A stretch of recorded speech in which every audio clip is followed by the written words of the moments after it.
नेहमीच्या पोह्यापेक्षा वेगळा प्रकार म्हणजे दडपे पोहे आणि माझ्या किती दिवसापासून डोक्यात होतं का आपण दडपे पोहे एकदा तरी नक्की बनवून बघायचं. शेवटी आज आहे ना मी दडपे पोहेच बनले होते नाश्त्याला.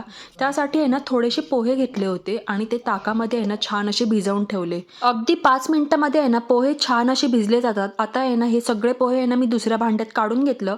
त्याच्यामध्ये आहे ना बारीक कापलेला कांदा आणि कोथिंबीर बारीक कापलेली ती सुद्धा भरभरून टाकायची आहे आणि सगळं आहे ना तुम्हाला हातानेच छान असं एकजीव करून घ्यायचं.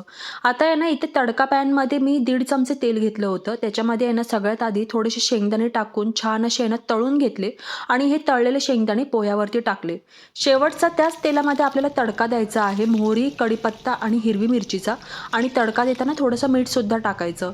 पुन्हा तो तडका आहे ना आपल्याला पोह्यामध्ये टाकायचा आहे आणि सगळं चमच्याने छान असं एकजीव करून घ्यायचं. चवीनुसार मीठ टाकायचं, थोडीशी पिठी साखर टाकायची.